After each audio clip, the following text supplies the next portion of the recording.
आज़ाद हिंद के संस्थापक स्वतंत्रता सेनानी नेताजी सुभाष चंद्र बोस के जैसा ना कोई था और ना कोई होगा। तुम मुझे खून दो मैं तुम्हें आज़ादी दूंगा के नारों के देने के लिए महान स्वतंत्रता सेनानी नेताजी सुभाष चंद्र बोस की 125वीं जयंती पर पुष्पांजलि अर्पित किया गया। अखिल भारतीय विद्यार्थी परिषद आरा नगर के द्वारा नेताजी सुभाष चंद्र बोस के तैलचित्र पर पुष्पांजलि कर उनकी जीवनी पर विचार गोष्ठी किया गया। विचार डालते हुए विश्वविद्यालय प्रमुख डॉक्टर रणविजय सिन्हा ने बताया कि नेताजी का जितना स्वतंत्रता पाने के लिए संघर्ष था शायद उतना इतिहास में नहीं जगह मिल पाया, लेकिन पूरे भारत के लोग नेताजी के पराक्रम की गाथा आज भी गाते हैं। वहीं राष्ट्रीय सेवा योजना के समन्वयक डॉक्टर राजीव कुमार ने बताया कि नेताजी के पूरा जीवन संघर्ष में रहा और उनका संघर्ष उनका विचार का यही परिणाम है कि आज भारत स्वतंत्र। ऐसे महापुरुषों को प्रणाम।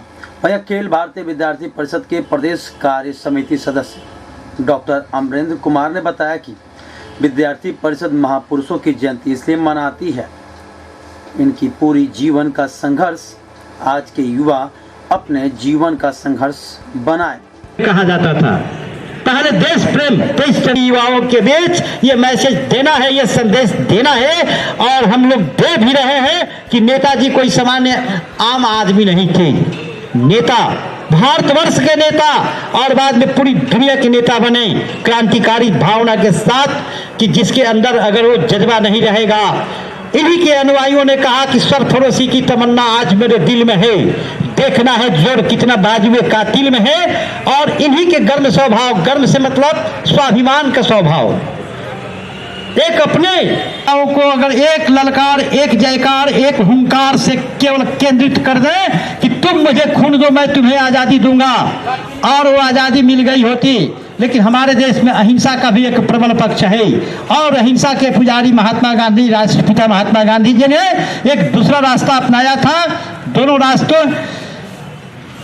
रास्ते के अलग अलग जरूर ही प्रभाव थे, लेकिन यह तय हो गया था कि नेताजी के डर से, इसीलिए इनको स्प्रिंग टाइगर कहा जाता है। साथ बर्मा, भूटान, पूरा जो अपना भारतवर्ष अखंड भारत जिसकी परिकल्पना और उसी परिकल्पना के आलोक में संपूर्ण आर्यावर्त का जो उनका एक स्वाभिमान था, अगर नेताजी सुभाष चंद्र बोस होते, देश की आज़ादी के बाद तक होते, तो आपका पुराना आर्यावर्त जीवित होता और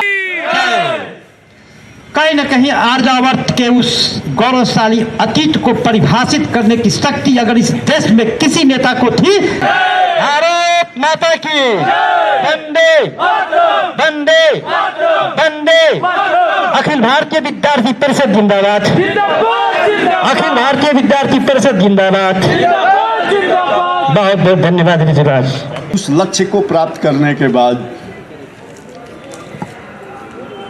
सब कुछ छोड़ करके देश की आज़ादी के आंदोलन में अपने आप को झोंक देता है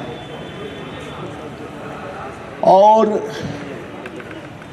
लगातार संघर्ष के बाद सर ने बताया कि कांग्रेस के वो सदस्य थे, कांग्रेस के सर्वोच्च पद पर रहे, कांग्रेस के राष्ट्रीय अध्यक्ष रहे और सबसे बड़ी बात कि जिस समय कांग्रेस में महात्मा गांधी की तुति बोलती थी, महात्मा गांधी के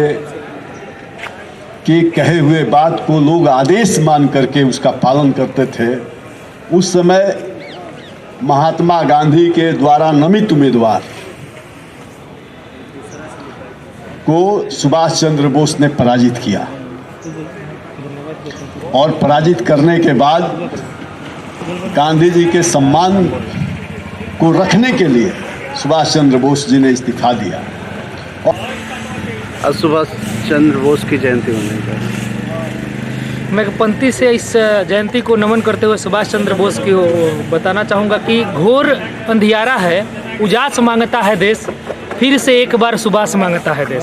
ये ऐसे देशभक्त हुए, एक ऐसे आज़ादी के ऐसे कर्णधार हुए जिन्होंने भारत में ही नहीं बल्कि विश्व में भारत को इकट्ठित करने का काम किया। जब पूरा भारत आज़ादी के गुलामी से झगड़ा हुआ था, उस समय अंग्रेजों के सामने कोई सर उठाने की हिम्मत नहीं करती थी। उस समय नेताजी सुभाष चंद्र बोस ने भारत से बाहर निकलकर वैसे लोगों को, कहा जाता है कि दुश्मन का दुश्मन हमारा मित्र होता है, इस पद्धति को अपना के इन्होंने भारत की जितने भी अंग्रेजों के द्वारा प्रथम विश्व युद्ध में, चाहे और सारे विश्व युद्धों में जो सेनाएं हारी थी भारत की, उसको इकट्ठा किया और एक अपनी सेना खड़ी की। इसीलिए महात्मा इनको भारत का एक अंतर्राष्ट्रीय नेता की उपाधि दी गई।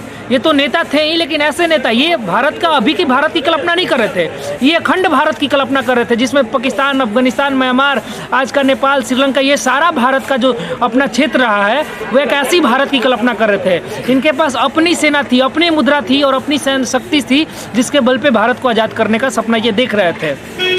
नेताजी के बारे में अगर कहा जाता है कि नेताजी अपने बचपन काल से ही, जब उनका जन्म हुआ उस समय से ही, जब उनकी वो एक युवा अवस्था में, तब से वो समाज के लिए समर्पित थे। जहाँ पूरा उड़ीसा के कटक में जब पूरी चेचक की महामारी से लोग जूझ रहे थे, उस समय नेताजी अपने सुख सुविधाओं को छोड़ के उन मरीजों के बीच खड़ा होते थे। ऐसे थे हमारे नेताजी।